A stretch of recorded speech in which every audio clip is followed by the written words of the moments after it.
Vamos a convencer al gobierno. ¿A qué? ¿A qué? ¿A qué? Más economía, más veracidad, más realidad, más cartón,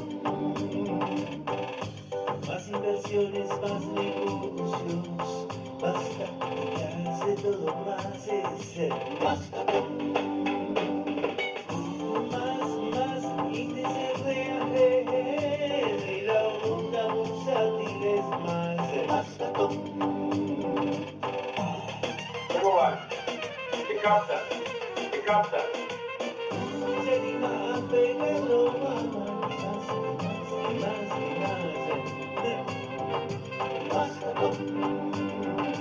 ¿Qué es el papel para abajo?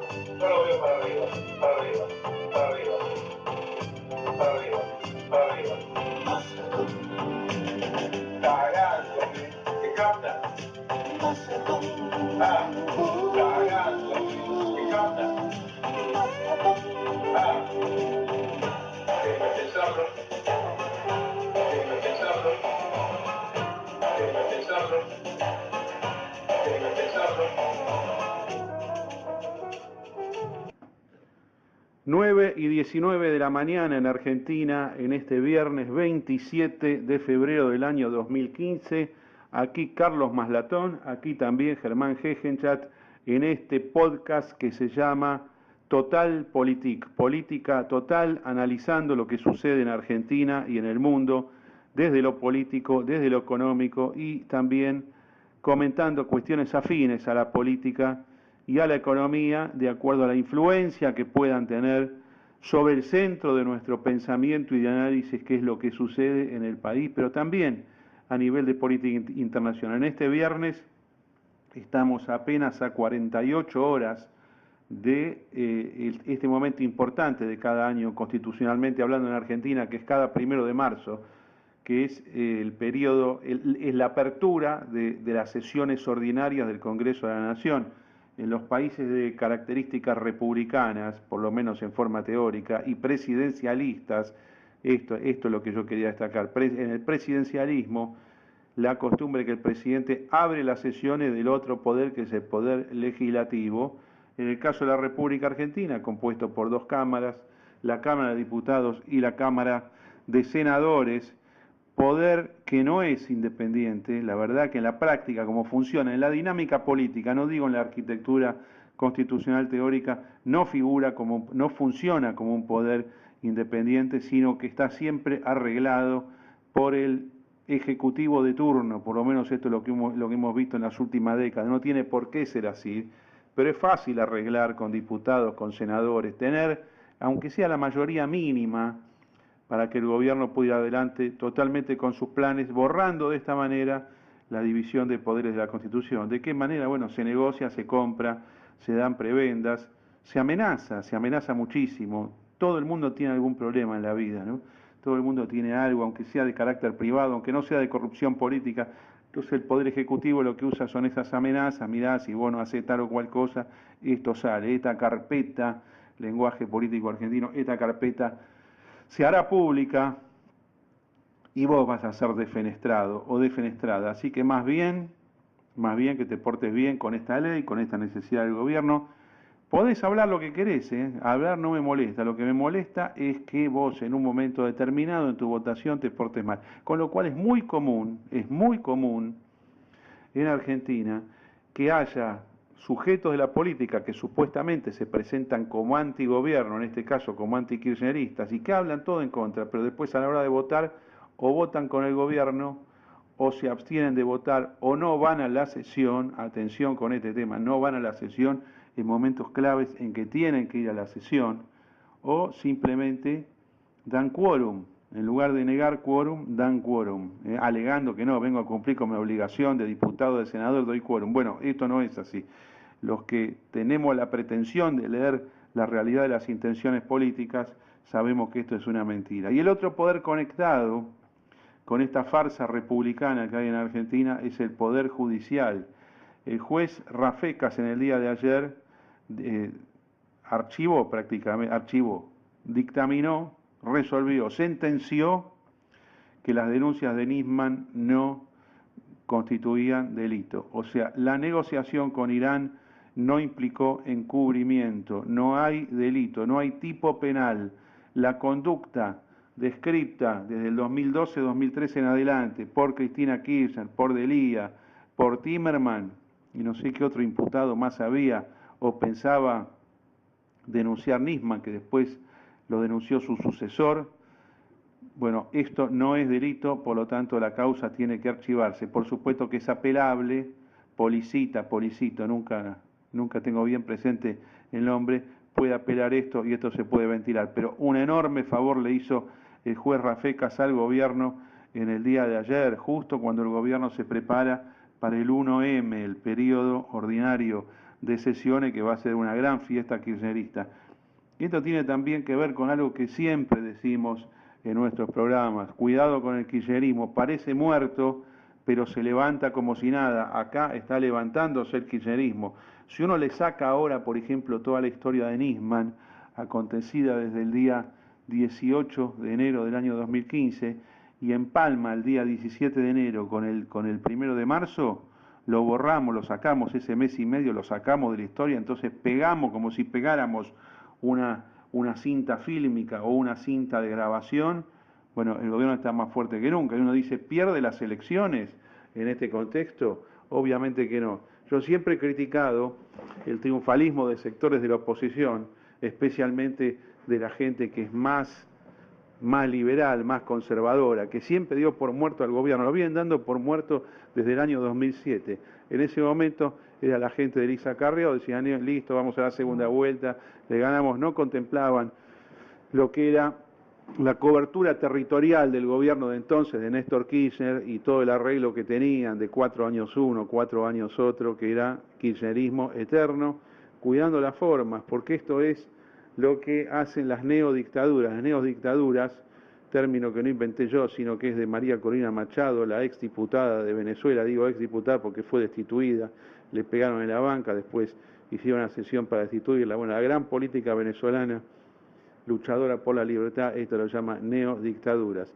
Se trata de cuidar las formas, que en realidad después no se cuidan nada, porque ven lo que hace Maduro, pero en los papeles sí, un día asume el gobierno, un día termina, inicia el otro, pero es siempre el mismo régimen.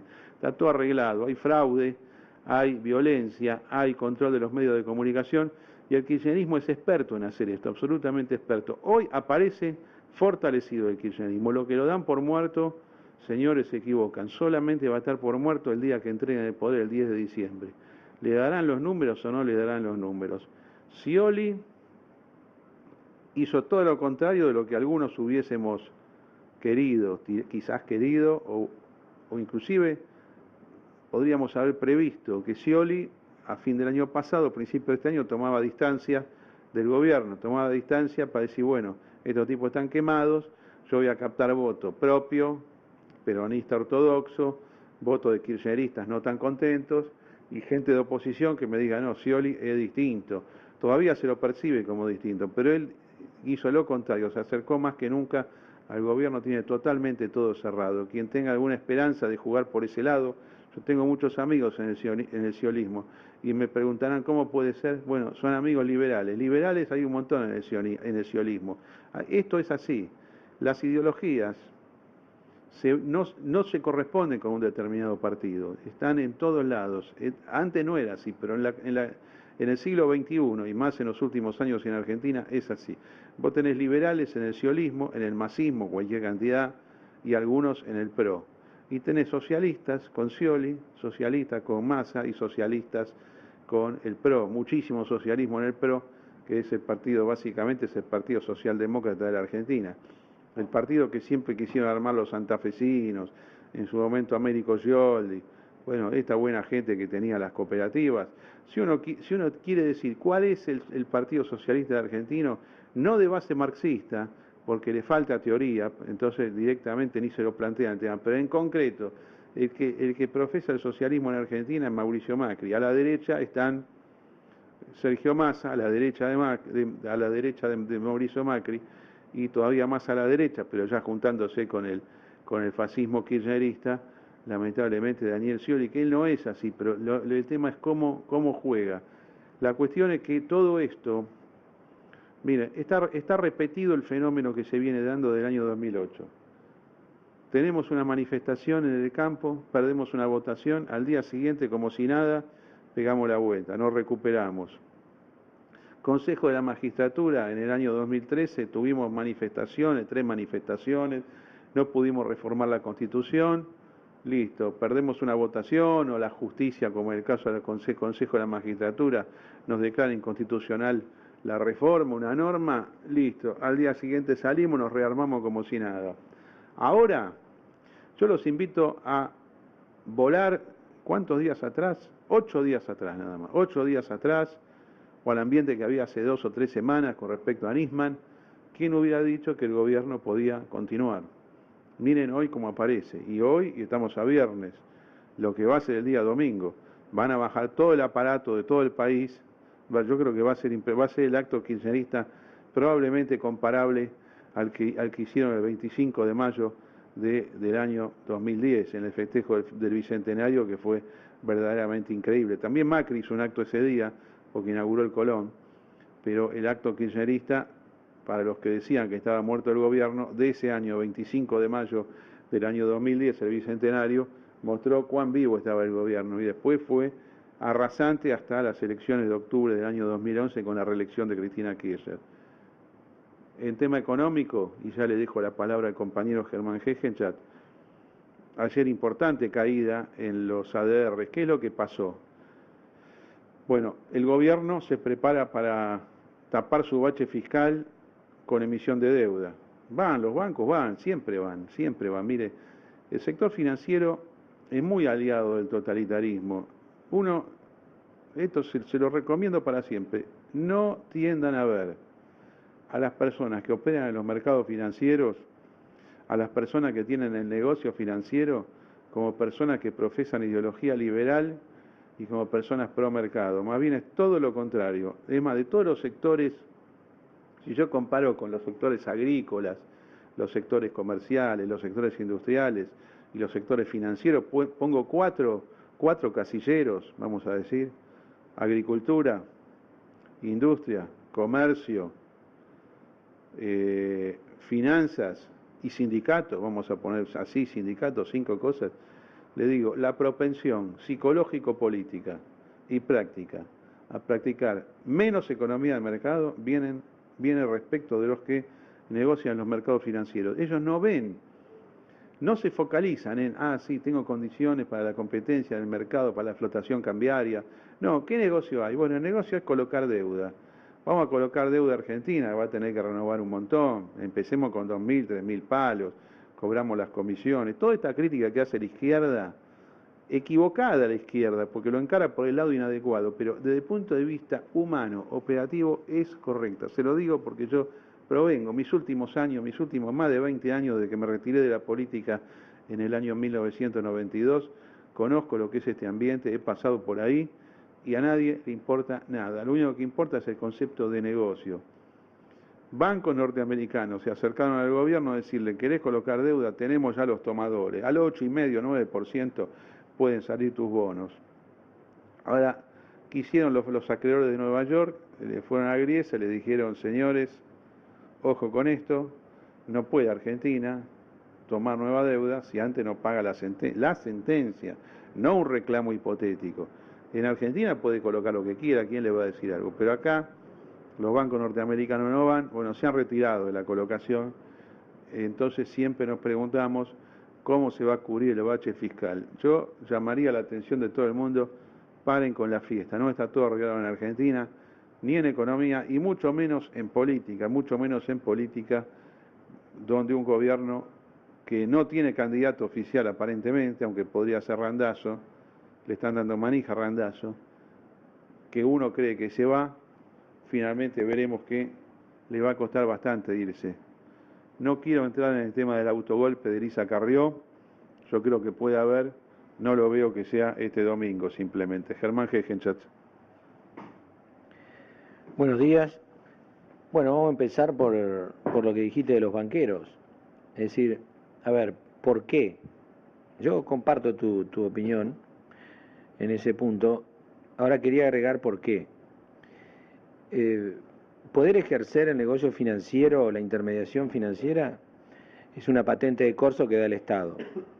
Entonces, cuando a vos te dan permiso para hacer algo, el que manda es el que te da permiso, si es que tiene facultad de sacártelo, que sí lo tiene.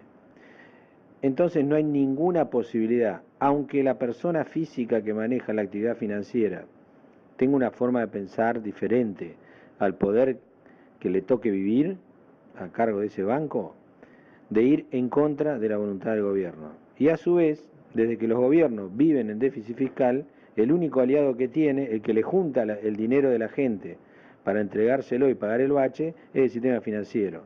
Entonces, por una dinámica de funcionamiento y por la naturaleza de la actividad en sí misma, digamos, el sector financiero bancario siempre va a ser aliado del gobierno, sea el gobierno que sea, y cuando peor, mejor.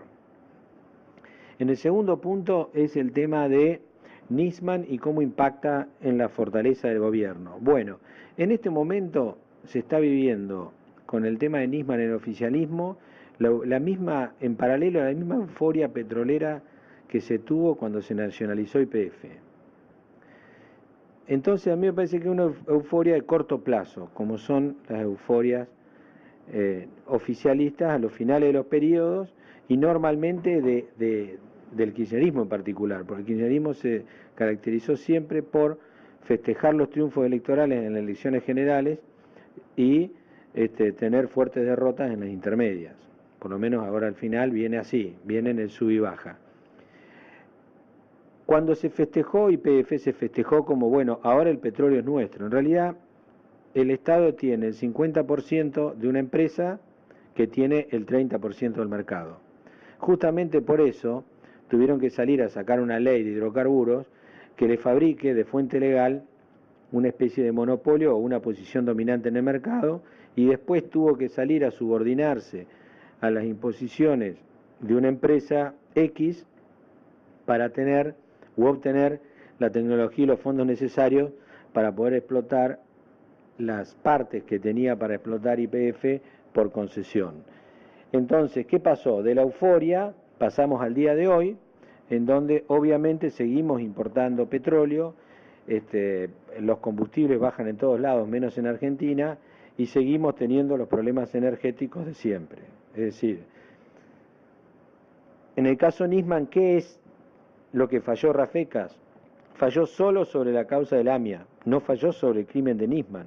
Y el tema grave es el crimen de Nisman, causa que va a seguir avanzando. Y respecto del tema del AMIA, lo que dijo fue, mirá, sin lugar a dudas, o sea, ¿qué es lo que dice el fallo? Dice, no se consumó el delito. Eso es lo que dijo. No dijo que digamos que no se quiso hacer lo que dijo Nisman que el gobierno quería hacer. Dijo, como no se consumó, entonces al no haber tentativa de ese delito, entonces no existe el delito. Ese es el razonamiento de Rafecas. Sí, esto yo quiero agregar algo, especialmente para las personas que no estudiaron derecho penal. Es muy difícil el derecho penal, no es un tema de intenciones, sino es un tema de hechos en concreto. Y los jueces no tienen por qué extenderse sobre cosas que no sean el análisis en concreto de la conducta. No hace falta que hagan reproches morales, no hace falta que hagan los fiscales en este caso, ¿no? En el caso de Rafecas, pero no hace falta en el caso de, como es Policita, Policita, sobre lo que falló Rafecas es sobre la denuncia, el juez Rafecas sobre la denuncia de Policita. No hace falta que vayan a resolver cuestiones que uno puede decir, bueno, pero acá la gran conspiración de Delía con Irán, eso no importa.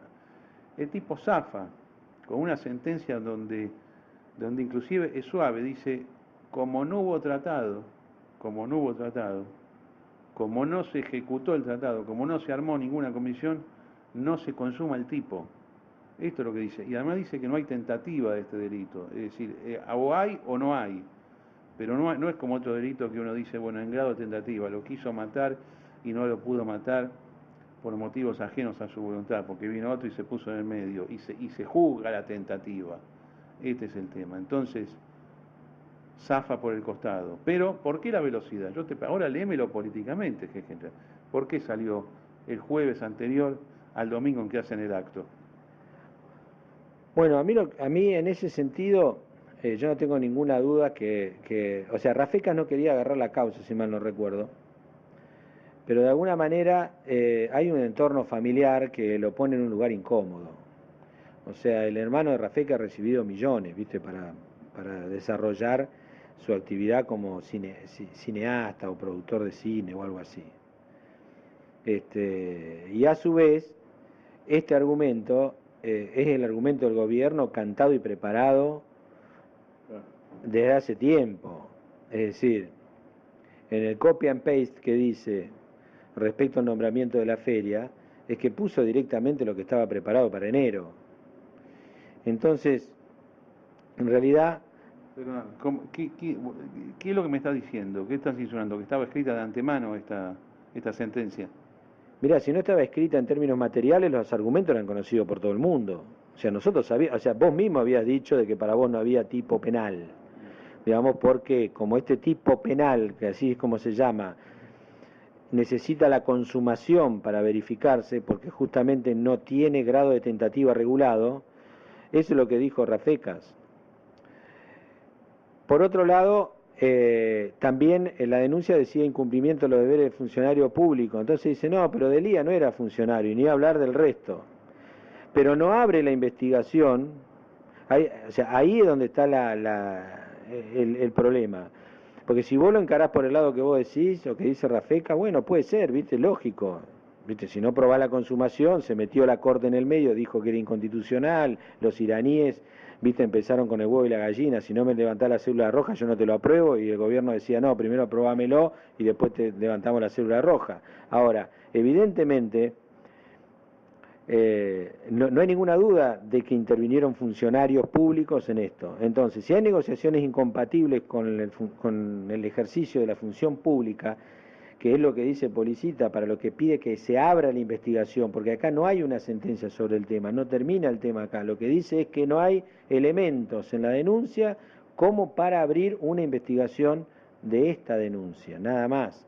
Guarda, no es que sea una sentencia, lo que sí es un acto judicial que si nadie lo apela queda firme y hasta que no se agreguen nuevos elementos a la denuncia no se puede intentar reabrir la investigación. Bueno, sentencia es un concepto general, puede ser definitiva, puede ser interlocutoria, no importa, es una resolución judicial con fuerza de sentencia en la medida que no sea cambiada por un tribunal superior. Claro, pero en este caso puede ser cambiada por un tribunal superior o puede volver el tema si se agregan más elementos a la denuncia. Es decir, a diferencia de una sentencia que pone fin a los hechos sobre los cuales se expide, en el caso de estas que no abren la investigación, en realidad es, como vos decís, es una sentencia en el sentido formal de la palabra, pero no es una sentencia en el sentido material de los efectos.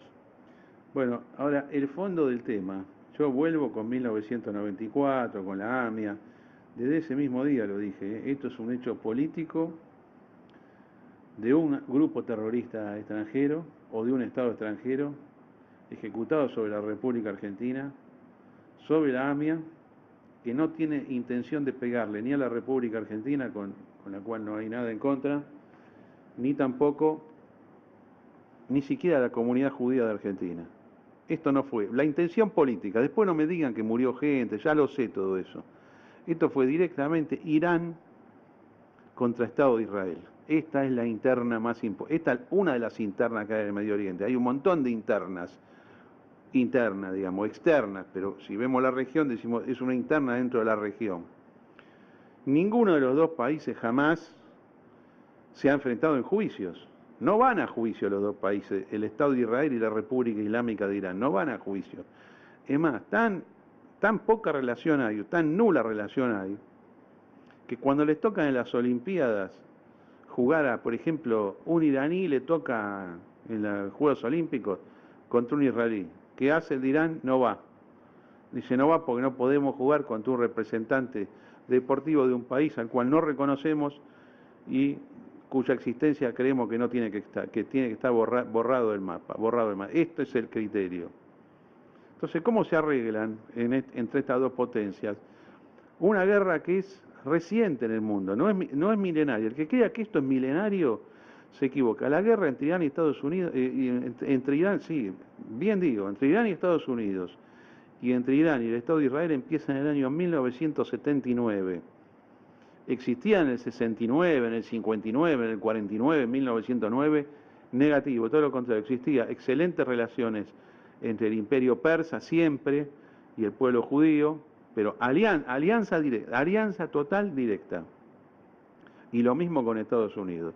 Sube a Irán un grupo de gente con otra concepción, chiitas ortodoxos, integristas, fundamentalistas, bueno, y deciden tener como enemigo a Estados Unidos y al Estado de Israel. Y es muy reciente el tema, entonces. ¿Cuánto da la cuenta? 35 años. Básicamente son 35. Entonces, esta guerra reciente tiene sus manifestaciones más importantes sobre el Líbano. Desde mitad de los años 80, donde se da un enfrentamiento del Estado de Israel contra una organización libanesa que representa más o menos a un tercio de la población del Líbano, que se llama Hezbollah, Partido de Dios, que es directamente la sucursal de Irán sobre el Líbano.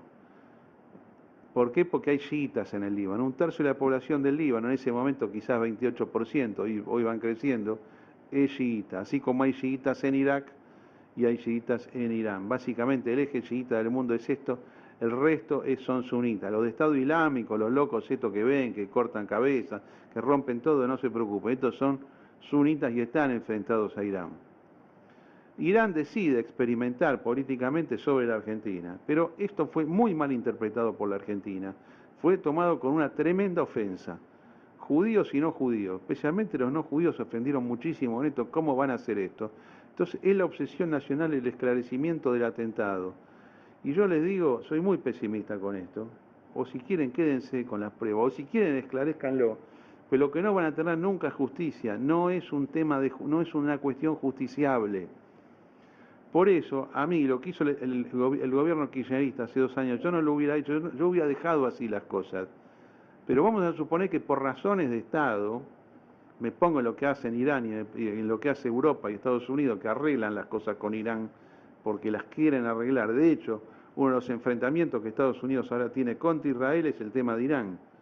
El primer ministro de Israel va a hablar ahora en los próximos días en el Congreso norteamericano, invitado por la mayoría demócrata de la Cámara de Representantes, y Obama dice, me estás invadiendo el territorio, me estás haciendo interna. No, republicana digo. Claro, la mayoría republicana contra el gobierno demócrata de Obama. Pero Estados Unidos y Europa deciden arreglar las cosas con Irán. Vamos a ver cómo termina la historia del programa nuclear y toda esta cuestión tan delicada. Yo en el caso del gobierno argentino no hubiera arreglado con Irán, lo hubiera dejado en todo caso este tema. Sí, que siga la justicia, quieren seguirla, que siga, pero no se ilusionen porque no va a haber esclarecimiento, y ser esclarecimiento lo que nunca va a haber es justicia. Pues no van a entregar la gente, los chiitas no van a entregar a los que metieron la bomba, a los que armaron, no lo van a hacer nunca, olvídense, es totalmente imposible. De hecho, miren, por ejemplo, un atentado famoso chiita en el año 2005 sobre el Líbano. Irán, Hezbollah, matan al ex primer ministro del Líbano, Rafik Hariri, que es musulmán pero sunita.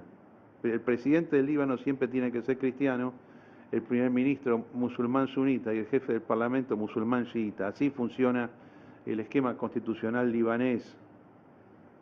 Lo mataron, entonces es un escándalo, porque es como si hubieran matado, ¿a quién le puedo decir? A alguien, una persona de lo más honorable que había, uno de los que puso plata para reconstruir el Líbano después de la guerra civil, ¿no? Lo típico de los servicios secretos sirios, operando con Hezbollah y con Irán. Vamos a liquidar este tipo. Tiene el sello de la inteligencia siria, pero el sello, perfecto. Bueno, fue tan fuerte la presión internacional que obligó a las tropas sirias a salir del Líbano, que estaban ahí desde hacía 30 años. Se van en el año 2005 y se arma un tribunal de la ONU para juzgar el crimen de Rafik Hariri, porque en el Líbano no hace nada. Es como una especie de corte internacional que en función de la inacción de los locales vamos a jugarla afuera. Y hay gente, hay pedido de extradición y todo. No anda, hasta ahí llega la sentencia. Hasta ahí llega. ¿Vos querés ajustar las cuentas? Bueno, andá y matalo al jefe de Hezbollah, Hassan Nasrallah, liquidale gente. Esto es lo que hace Israel. Lamentablemente, yo se lo tengo que decir de esta manera, a todos. Argentina no conoce el tema del Medio Oriente, no es una cuestión de juicios. Nisman probablemente haya sido uno de los más desubicados. Nisman no era muy serio, lamentablemente no era muy serio. Y yo creo que la denuncia de la conspiración y la colaboración y esto, y bueno, son indicios políticos o son pruebas políticas, pero no es justiciable y además probablemente no haya habido tipo. Esto es muy difícil determinarlo, pero para mí es una cuestión política. ¿Qué quieren que le diga? Ahora, ¿por qué lo mataron? El único problema con lo de Nisman es que lo mataron. ¿Por qué lo mandaron a matar? Si el gobierno es tan hábil como ahora para dar vuelta a la cosa, ¿no lo podrían haber hecho esto sin matar a Nisman? Y se evitaban todo este desastre. Además, ¿cómo vas a matar a un fiscal de la nación? Este es el problema. ¿Qué va a pasar? Predicción. ¿Qué va a haber el domingo? ¿Cómo ves al kirchnerismo recuperándose o no? El tema es que, el tema del AMIA tiene dos enfoques. Un enfoque político mirando a Medio Oriente y un enfoque político mirando a Argentina. Yo creo que a Nisman lo liquidaron por el enfoque político mirando a Argentina. Porque que uno ignore, digamos, las causas políticas que vienen de Medio Oriente, no significa de que uno no conozca y se cuide de las consecuencias políticas en Argentina de un atentado que la sociedad entiende que se mató a personas de Argentina, más allá que pueda comprender o no de que obedeció a causas ajenas a nuestra convivencia en Argentina. Respecto de esta parte que es el efecto en Argentina del atentado del AMIA, que no lo produjo, por ejemplo, el atentado a la Embajada de Israel, el atentado en el AMIA es un atentado a la comunidad argentina de judíos. En cambio, el atentado a la Embajada de Israel fue leído como el atentado perpetrado a Israel en un pedazo de territorio que tiene cualquier país del mundo en su embajada en el país. Entonces no es lo mismo la lectura política interna de un atentado que del otro, aunque la causa pueda ser la misma e ignorada o mal manejada por el gobierno argentino. Entonces, la asimilación de un atentado con tantas víctimas que no tiene resolución y la denuncia de Nisman, que obviamente que no viene a tapar el atentado, lo que viene es desincriminar a los autores. Primero, la pista siria no funcionó. Segundo, la iraní la quieren cerrar con un acuerdo político. ¿Se puede hacer un acuerdo político? Sí. Y volvemos a lo mismo. Es decir, ¿cuál es el problema? Primero dame los culpables, aunque no los puedas ir a buscar porque no tenés la aviación, no tenés los servicios de inteligencia, no te da el cuero para hacer crímenes en otro estado. Pero por lo menos la gente tiene certeza respecto de algo. Mirá, esta gente mató a mis familiares, punto. O sea, la justicia funcionó hasta donde puede llegar. El resto es un Estado impotente que no puede ejecutar una sentencia, no puede hacer cumplir una sentencia, pero es otra cosa. Ahora, ¿qué es lo que devela la denuncia de Nisman? Que el gobierno tenía legalmente dos caminos para hacer zafar a los culpables de este delito. Un camino es decretar la amnistía a cualquier autor del hecho de ese atentado. Una amnistía, antes que haya sentencia, antes que haya culpable, con un proceso en trámite o no, vos podés decretar una amnistía y perdonar a todos los que intervinieron en X proceso político o atentado o lo que fuere. Ese camino no lo tomó el gobierno. Después tenés otro camino que también es propio del Ejecutivo, o sea que es totalmente legal, que es dictar un indulto. ¿A quién? Para tener un indulto vos tenés que tener culpables declarados como tales en la sentencia. Entonces los indultados no cumplen las penas. Es como, por ejemplo, vamos a un ejemplo extremo, te condenan de muerte en Estados Unidos, piden clemencia al presidente, el presidente se la da, no lo matan, el tipo queda preso. Acá te condenan por un homicidio, te decretan, te dan, digamos, una, no sé, reclusión perpetua, te indultan, quedás en la calle, no hay problema. Te fuiste, chau.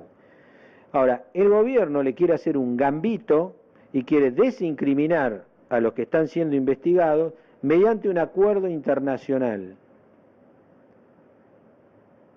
Ahora, esto no está dentro de la facultad del Poder Ejecutivo, porque la intencionalidad que está reconocida en el mismo, o sea, si vos no reconocés esa intencionalidad en los actos llevados adelante por el gobierno nacional, no podés dictar el fallo que dictó Rafecas, porque decir que no hubo delito de encubrimiento respecto de los imputados por el crimen de la AMIA es reconocer que hubo una acción tendiente a eso, pero que no se concretó.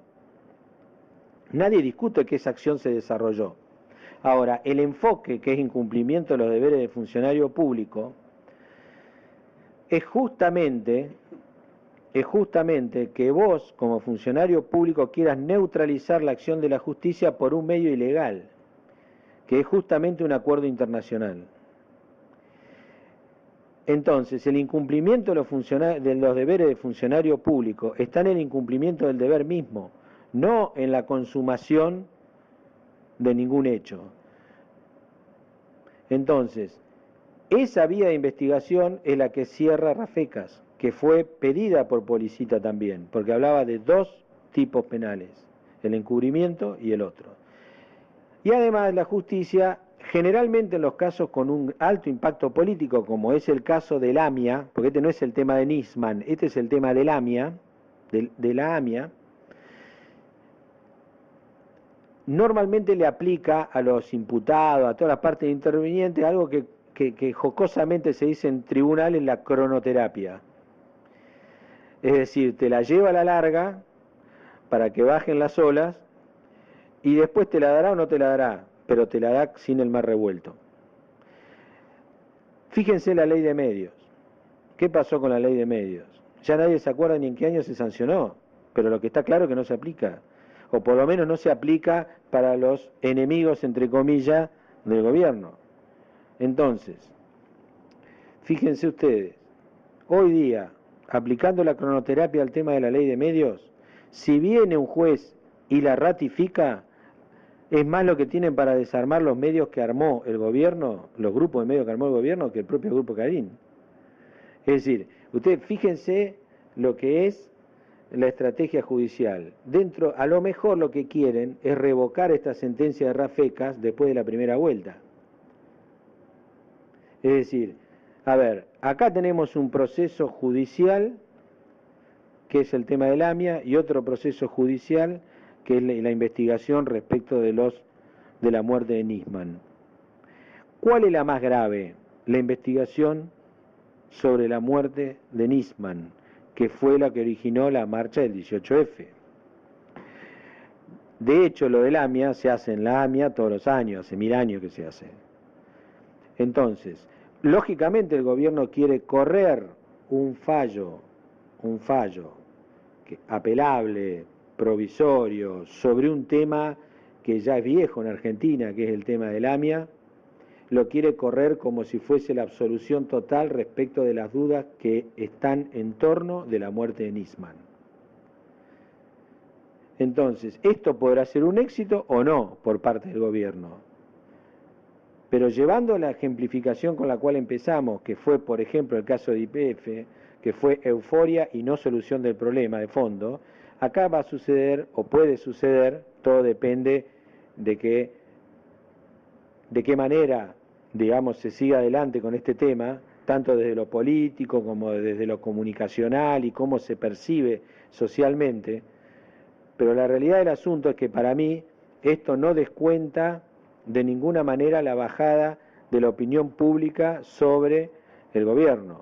Es decir, las personas que tienen dudas sobre el gobierno no la tienen porque no solucionó el tema del AMIA o por el tema del acuerdo internacional. La tienen por la muerte de Nisman. Eso fue lo que provocó el desfort político en el gobierno.